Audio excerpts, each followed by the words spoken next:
बापरे, गंमत आहे ही मोठी, ही फार मोठी गंमत आहे खरं म्हणजे. काल महाराष्ट्रामध्ये बदलापूरच्या लैंगिक अत्याचारासंदर्भात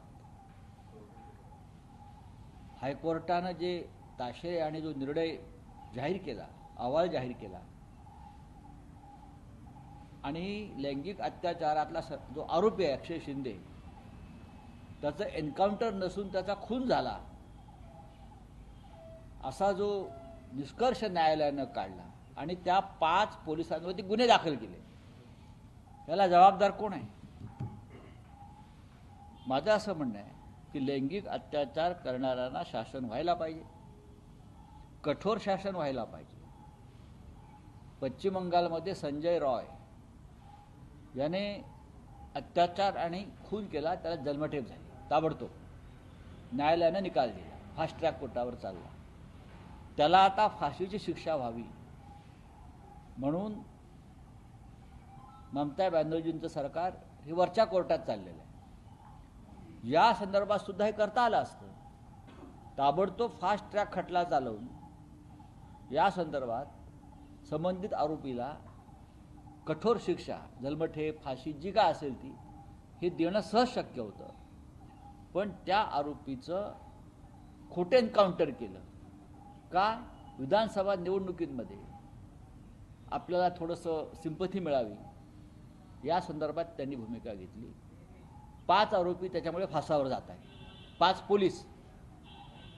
5 पोलिसांना फासावर लटकवण्याचं काम त्यावेळेला कोणी केलं? या संदर्भात खरं तर गृहमंत्री तेव्हाचे जे होते त्यांनी भूमिका स्पष्ट केली पाहिजे.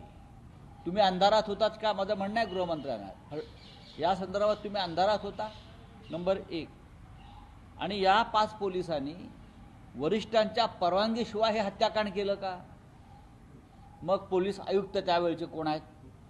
त्यांना गुन्हेगार ठरवायला पाहिजे, त्यांच्यासुद्धा गुन्हा दाखल पाहिजे. याशिवाय त्यावेळचे तेव्हाचे पालकमंत्री जिल्ह्याचे कोण होते? जे राज्याचे मुख्यमंत्री होते आणि तेच ठाण्याचे पालकमंत्री होते. त्यांच्या परवानगीशिवाय हे हत्याकांड झालं का? जर झाला असेल तर पालकमंत्र्यावर सुद्धा हा गुन्हा दाखल केला पाहिजे, ही आमची भूमिका आहे. अक्षय शिंदे याची हत्या झाली किंवा त्याला एन्काउंटर केल्याचं दुःख नाही, आपण ज्या पद्धतीने घडवून लोकांना फसवण्याचा प्रयत्न झाला महाराष्ट्राच्या जनतेला, मग जर तुम्हाला एवढीच चिंता आहे आणि आम्ही हे नराधाम खतम करू, मग त्याच भागामध्ये विशाल गवळी नावाच्या एका गुन्हेगारानं एका मुलीचा तिच्यावर लैंगिक शोषण करून तिचा खून केला, मग त्याचं एन्काउंटर का नाही केलं? तुमच्याच जिल्ह्यात काही निवडणुका होऊन गेल्या होत्या, त्याचं एन्काउंटर का नाही केलं? बीड जिल्ह्यामध्ये संतोष देशमुखचा हत्या आणि खून झाला, हत्या झाली भर रस्त्यावर, त्या आरोपींचं एन्काउंटर तुम्ही का नाही केलं? मग अशा प्रकारे खून करणाऱ्या, अत्याचार करणाऱ्या प्रत्येकाला तुम्ही तोच न्याय दिला पाहिजे. 2019ला जो पहाटेचा शपथविधी झालेला होता ते एक षडयंत्र होतं, ते कुणी रचलं माहित नाही. उद्धव ठाकरे आणि काँग्रेस हे षडयंत्र रचू शकत नाहीत, मग कुणी रचलं असं छगन भुजबळांनी सवाल केलेला आहे. हे छगन भुजबळ बघा, हा दोघांमधला वाद आहे. शपथविधी झाला, पार पडला, त्यात सगळेच जवळजवळ सामील होते.